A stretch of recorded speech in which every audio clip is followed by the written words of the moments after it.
Coming up on a special edition of AOPA Live this week from AirVenture, weathering the storm when you're camped under a wing, translating iPad to Aspen and Garmin, what does it take to be judged a champion, and it's a long way to bring a Falco. AOPA Live this week from AirVenture starts right now.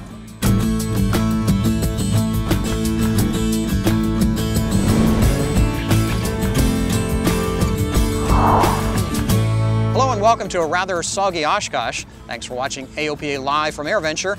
I'm Tom Haines. Wisconsin is recovering from a severe storm that ripped through the area. 40-mile-per-hour winds came gusting across the AirVenture grounds, but fortunately, there was no significant damage. And that's because the folks here at Oshkosh were well prepared. The AirVenture staff did a good job of getting word out about this storm. But what about the folks out on the North 40? You know, hundreds of pilots come to the show and camp every year. So what's it like to wake up under the wing of your airplane?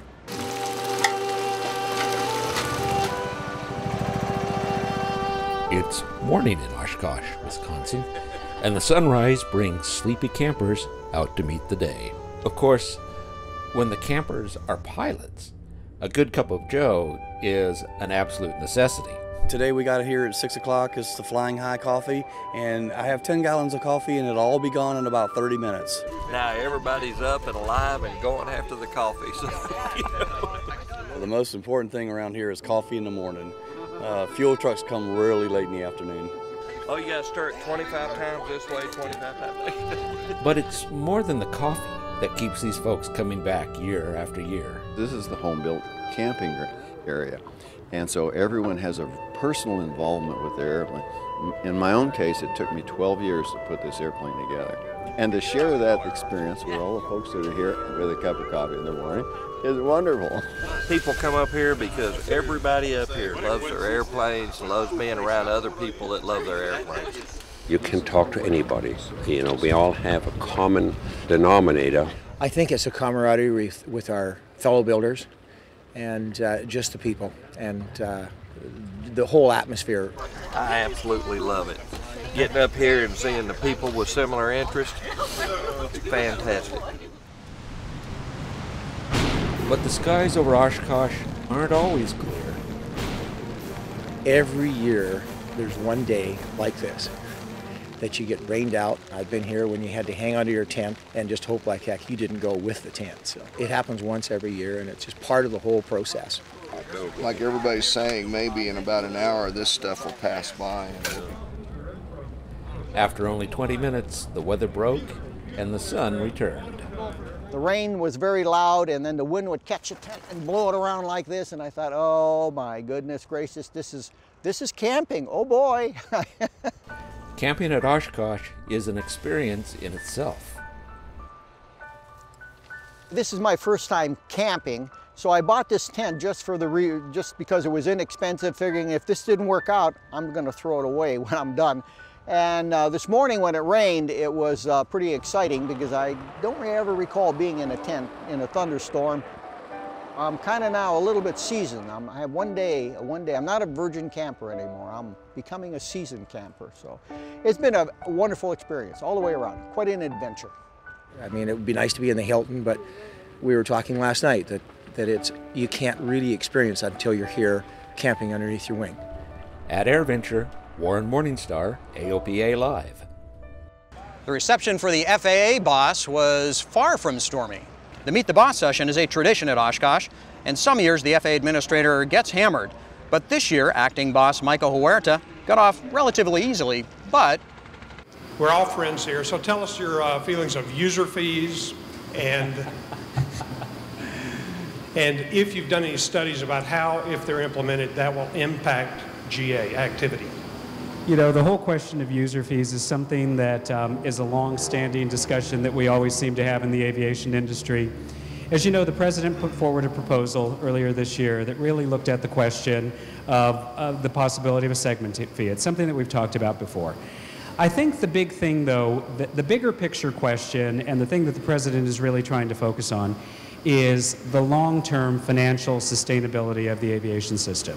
The FAA is funded through a combination of fees, ticket taxes, and fuel taxes and so forth, and then general fund support. We all know that as a government, we are dealing with some pretty significant fiscal challenges.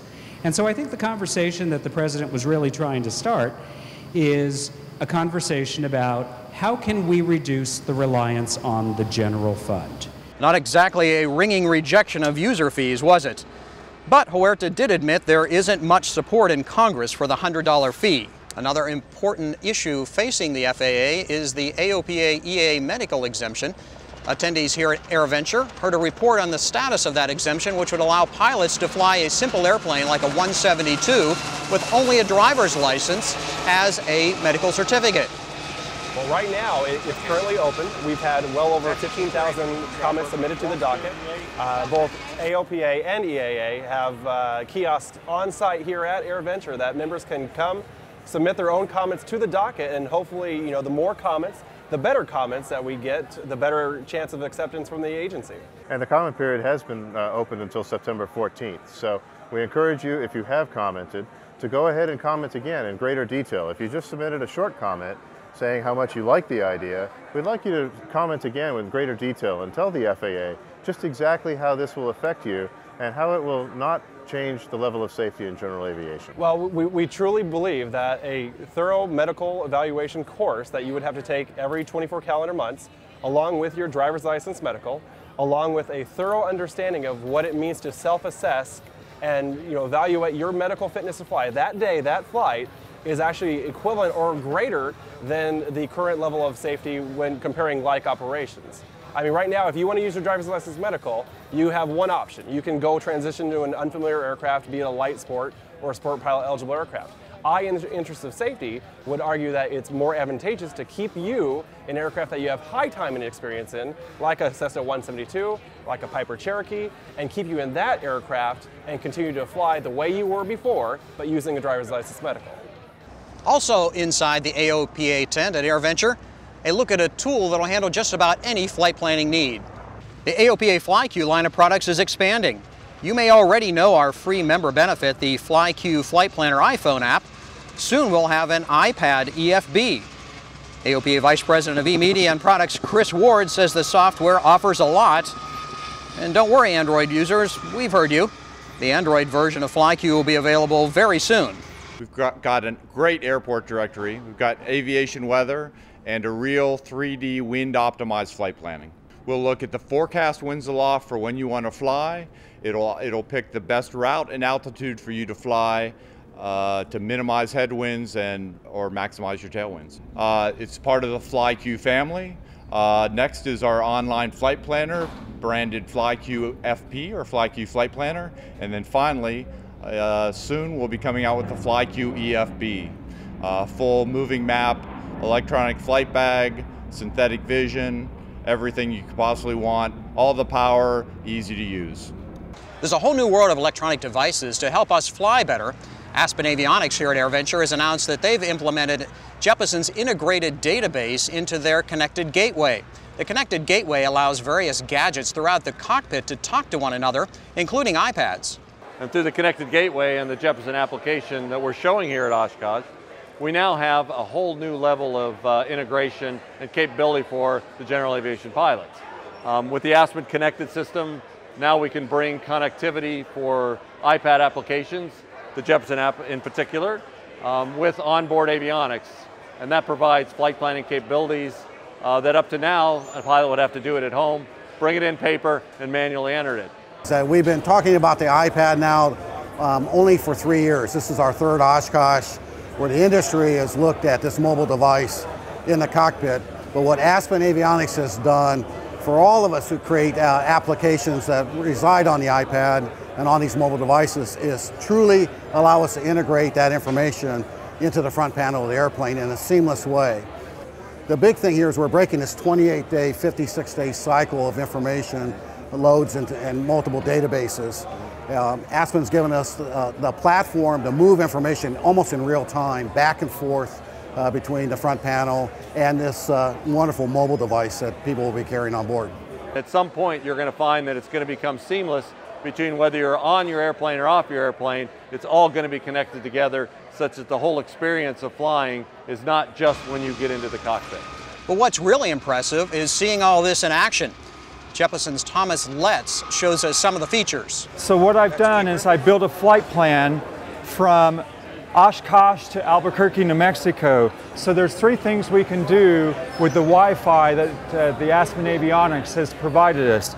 We can pull a position, a GPS position, and put it right into the iPad. We can send a flight plan from the iPad, and we receive a flight plan, send a flight plan from the iPad to the Aspen unit. From there, the Aspen unit can send it to the Garmin unit. The other thing that we can do is we can build a flight plan in the Garmin unit, which the Aspen unit will receive, and then we can pull it back into the Jeppesen application. We can hook up 4 iPads to the Wi-Fi that the Aspen is providing. It means that 4 people within the airplane can generate flight plans and send it to the pilot in command. As a lot of times ATC will reroute you after you file the flight plan. We can come back and we can change the route. And how we can do that is drag and drop. So I can select this and drag it and drop it on a waypoint, and it'll say, do you want to add? And so we'll go ahead and add that to the route. We'll go ahead and add a secondary point just to show the capability onto a route. And because there's multiple navigational types, we'll select the VOR and add it. Okay, so we've got an additional route. So what I can do now is come up here and I can send it. So it comes over here and it's going to validate these points. Then I can go ahead and once again send it to the Garmin. So it's as simple as an ATC reroute. We can rubber band that reroute on the iPad application, the JEP FD application, and then put it into the Aspen Avionics, which then will move it over to the Garmin GPS unit. Another new product introduction here at AirVenture, Lightspeed announced a free app that partners with its Zulu headsets to help you record conversation in the cockpit. Lightspeed is very excited to announce that we have just introduced here at Oshkosh a new app that we call Flight Link. It takes a Zulu .2 headset, which is our flagship product, and marries it with either an iPad or an iPhone and turns an iPad or an iPhone into a cockpit voice recorder. So if you got an instruction from ATC, you can get those last few seconds and replay it immediately. The iPad version, there's a scratch pad built in. You just use your finger as a stylus and you can jot down notes and then erase them at a glance. And that goes into both daytime mode and nighttime mode. The app actually works with the newer Zulu .2s that have been out for the last couple of months. For customers that have an older Zulu .2, we are doing a conversion program, and they can just send that into Lightspeed and for $69 have their headset converted to be app enabled. And then again, if I didn't mention it already, the app is free. Coming up after the break, Cessna won't make a light sport aircraft anymore. And man, these judges can be picky. The thing about radar is you don't know, is this convective? Whereas storm scope, no question what it is. It will save your butt and your airplane. Cessna Aircraft doesn't make a light sport aircraft anymore. That's because Cessna has decided to certify the Skycatcher in the primary aircraft category. And they did that to speed up certification in Europe. However, you can still fly the Skycatcher with a sport pilot license. At the other end of the single-engine line, Cessna is asking the AirVenture crowd for their opinions on what a future single-engine turboprop business aircraft might look like. They had this interior mock-up in their tent. Cessna first hinted at such an aircraft in an AOPA Live interview some 2 years ago. The Veterans Airlift Command is getting a big helping hand. A donor gave the group a jet, but the donation didn't stop there. This is a pretty exciting day for the Veterans Airlift Command. Every day is that we have the honor of flying our combat wounded through our network of 2,000 volunteers. But today we're the recipients of a brand new total Eclipse. The airplane was donated by Rolf Isley, a businessman, a World War II veteran. The Eclipse factory took this airplane back in and upgraded it to a total Eclipse. They paid over $500,000 of the expense to do so. It's got a tip-to-tail warranty on the airplane. And I think this might be the first time that an entire jet has been donated to a civic organization like the Veteran Airlift Command. This is not a lease, this is not a loan, this is a gift from a great customer of ours to the Veterans Airlift Command for their sole and exclusive use to move our wounded warriors, veterans, and their families around the country in their times of needs as they might need some medical attention or assistance. Eclipse is extremely happy and proud to be part of this wonderful organization which does so much for our wounded soldiers when they come back and helping moving them and their families to receive the aid and the support that they really, really need. There's a great deal of humility going around. Nobody's looking for a front page splash here. They're just looking to help, and it's such a wonderful, wonderful thing. You know, part of the healing process is not just the physical part, it's also the mental part, probably more important than anything else. And on behalf of Veterans Airlift Command, Rolf and Helen, Mason Holland, and all the folks at Eclipse, thank you so much. For those that want to share an airplane and your talents, go talk to Walt. If you don't do that already, you'll find it one of the most rewarding things that you'll ever do in your life. And for those that already do it, thank you so much. You're great Americans, and thank you for being here. The EAA Museum now has another piece of history. The aircraft that started it all for the Van's RV line is now in the collection. Richard Van Grunson started tinkering with a Stitz Playboy back in the 1950s. After adding a new engine and larger wings, he had the RV-1. From there, the line really took off, and this week the RV-14 was announced.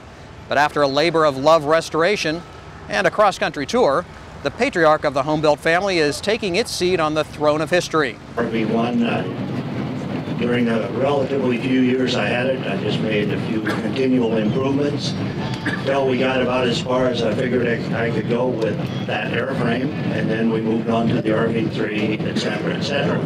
The whole idea, the whole way along, is to make an airplane that's enjoyable to fly, useful to fly, and as safe as we can. At that time, there weren't really any kit airplanes yet. There was no industry. Most everybody was just building from plans and maybe a few little specialized parts. So it was hard to project ahead, and particularly I never had any idea that my simple little airplanes would have that much appeal. Per Richard Van Grunson's wishes, the RV-1 will be kept in airworthy condition. Now look behind the scenes at AirVenture, the competitive side of AirVenture. As a matter of fact, AOPA's Ian Twombly has the story. For most, coming to Oshkosh is all about fun and games. But for some, Oshkosh is serious business. Every year, hundreds of aircraft owners put their reputations and pride on the line and ask for their airplanes to be judged. Home-built, vintage, or warbird, there are dozens of categories. We followed antique judges Mike Hogue and Donis Hamilton as they judge the antique division, or everything between the Wright Flyer and the end of World War II. As Hamilton says, they make a few people really happy, but a lot of people really disappointed. The old saying is that no mama ever had an ugly baby. They're very proud of their airplanes usually. If they come to the trouble, come up here and clean it up and try to show it, well, they're usually very proud of it. The criteria is set in advance, available for all to see on the internet. For all the specifics on the sheet, the entire process really boils down to one thing: how original is the restoration? Most aircraft owners could look at a Cessna 152 with a tailwheel conversion at 50 feet to know it's not original. But judges like Hogue and Hamilton can look at this 1929 Fleet 2 and know that it has an aftermarket tailwheel, correct rivets and screws, and the proper rib stitching. In the era when this was built, they used thread. Just like you would sew up a cotton quilt, they used cotton thread to stitch the fabric to the wing rib itself.